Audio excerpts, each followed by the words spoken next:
13 Sunrise at 6. Central Indiana is reeling this morning after severe storms rocked the Hoosier state. Tens of thousands of Hoosiers are now waking up without power. Their neighborhoods damaged, covered in fallen trees and debris. We have team coverage from the hardest hit areas. In Brownsburg, significant damage to the Sur La Table warehouse, trapping a woman inside. Well, we had a building collapse due to the high winds and the storms that came through here and the reports of the tornado. This morning, an update on that victim's condition. And this morning, several videos show what appears to be a tornado on the ground near 116th Street and College Avenue. This morning, our crews are in Carmel sorting through the aftermath. We're also monitoring damage reports across central Indiana, including apparent tornadoes spotted near Ball State University in Muncie. We've got it all right now on 13 Sunrise at 6.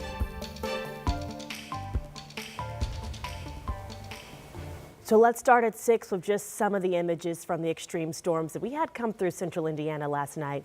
Yeah, now many of you are waking up to that aftermath. Good Thursday morning to you. Thank you for joining us here on 13 Sunrise. I'm Julia Brooks along with Karen Campbell, who is in for Julia this morning. Yeah, Matt Standridge is joining us now after a long night of weather coverage. And of course, we do have team coverage on the damage. We know Chuck is in Brownsburg, where the storm caused significant damage to a warehouse there. Also, Anna Chalker, she's in Carmel after a tornado touchdown. We will check in with them in just a bit, but first, Matt is going to explain what we experienced last night. But we do have to let you know about some delays. They're scrolling at the bottom of your screen, but there are more than 10 school districts or delays this morning, and the latest one being IPS, who is going on e-learning this morning. And it's because of the impact of what we saw last night. So here's our team coverage. We're going to check in with those crews in just a bit. But right now, what is our morning looking like, Matt? We're cleaning up. Yeah. We're dry, which is good, but only for a few hours. I think we have more rain on the way, but you're talking about IPS. Right. It makes sense. We have still over 100,000 power outages across the state of Indiana. Yeah. So a lot of us are not waking up to power. Or maybe you're looking at your stove clock and it's blinking out there this morning. Maybe you have had power returned to you. Hopefully that is the case. But just from Marion County alone, 26,000 power outages. And then there's kind of this swath where we believe we've had multiple tornado touchdowns. Look from Hendricks County into Marion County, into Hamilton County, Madison County, and then Delaware County. This is where we think we had some of those touchdowns, but then also around those touchdowns, we just had a lot of wind. We had wind speeds over 80 miles per hour. That's the same as an EF0 tornado. Speaking of tornadoes, nothing is absolutely confirmed until the National Weather Service does their surveys. But we do have areas where we do think that tornado damage probably occurred. And we take a look at the debris signatures in the radar, and then we combine those with your guys' reports. You guys have been awesome in submitting and what you've seen. So let's talk about where we believe we're going to eventually get confirmations from the National Weather Service. There was just this nasty line that we believe probably put down a few different tornadoes, probably not just one from Brownsburg all the way towards Muncie.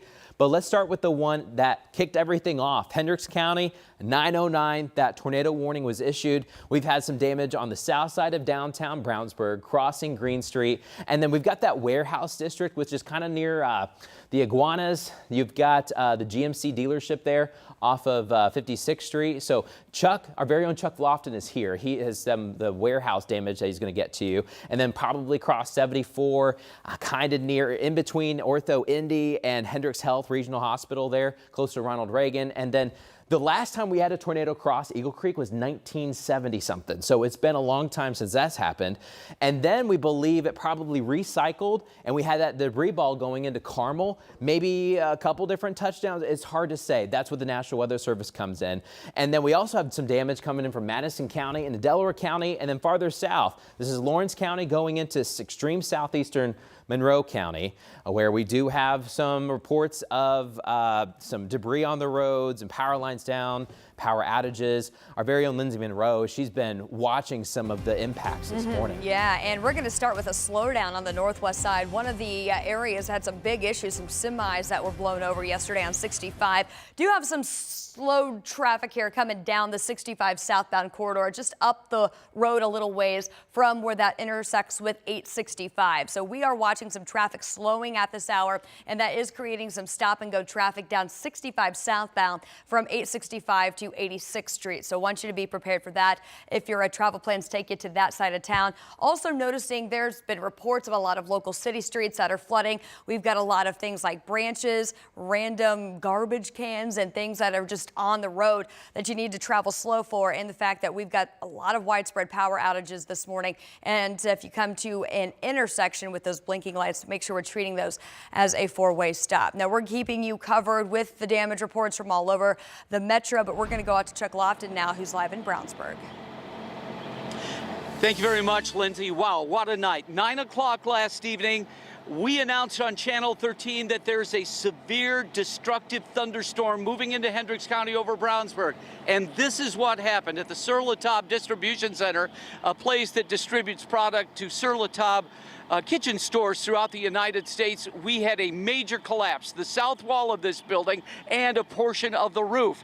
Now, initially, a lot of people from this facility had gone home. There were only 6 people here. 4 were accounted for quickly, 2 were not. Well, initially, broadcast to Brownsburg Fire Department from here, they learned that, well, we found one of those people, but there's one still missing. It was a woman.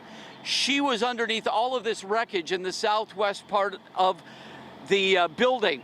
And what happened was that for 3 hours, crews from Brownsburg, Washington Township, and Indianapolis Fire Department worked to get her out. And at midnight, they did. The whole time she was there, a doctor from here in Brownsburg was talking to her. She was alert and conscious the whole time, and she was when they went back. Now, we want to show you the southwest portion of this building because Brownsburg Fire Department officials believe this could collapse. You'll see that the integrity of this structure is really in question here.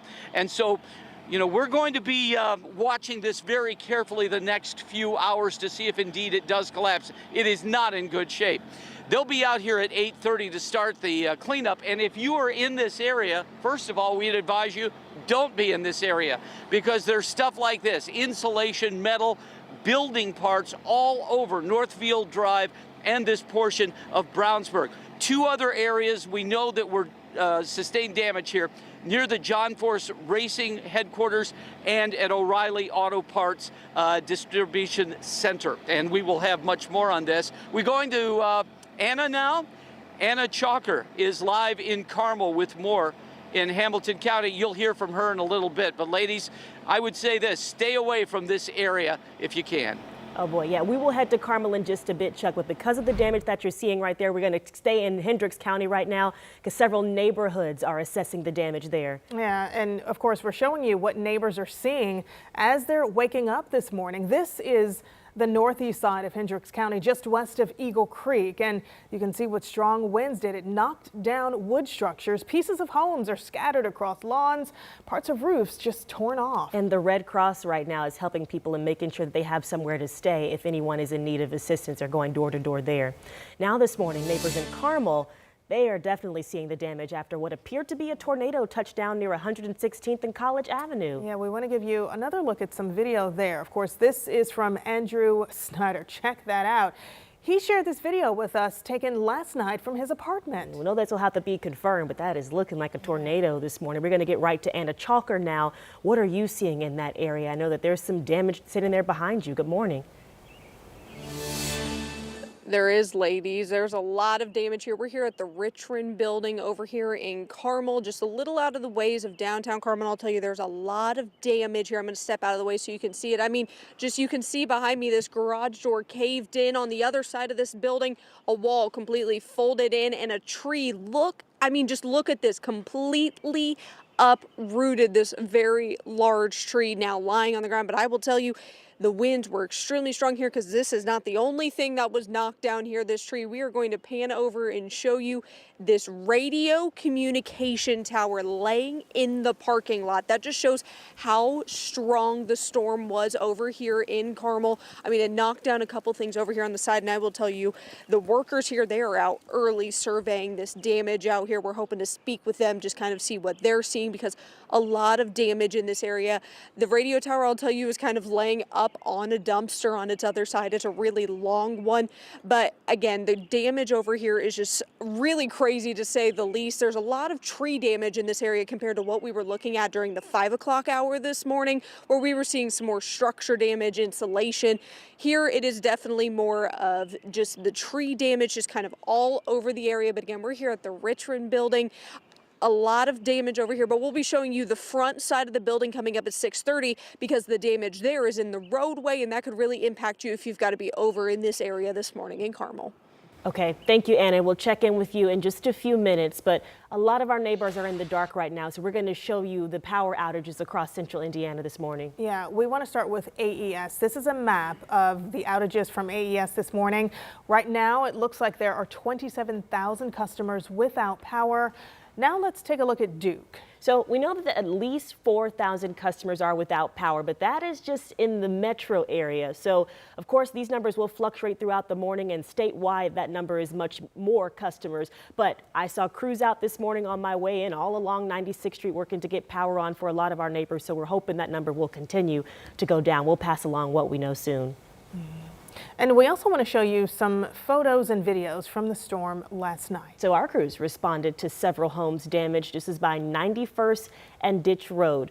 There was a home with a tree that had fallen onto it and hit a gas meter, and then Citizens Energy had to be called out to shut off the gas here so that fire crews could check inside of the home for any damage. You saw just trees all in the middle of the road. We can tell you, thankfully, no one was hurt. A viewer named Ryan shared this photo with us showing lightning in Fortville, and good news here too that no one was hurt, but we are thankful for everyone who has sent us pictures to show what is happening in your area. Let's go to Greenwood now. This is a picture from Miranda. It's ominous clouds in Johnson County.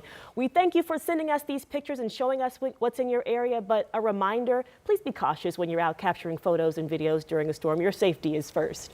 Yeah, and for many drivers out there, take a look at this. Multiple vehicles were submerged in high water. This was on Indy's southeast side last night. This was Southeastern and South Sherman Drive just before midnight. IMPD says no one was inside any of those vehicles, but Metro Police, they do want to remind drivers that if you see high water, turn around and don't drown. We have so much more to show you. We will be right back with Sunrise in minutes.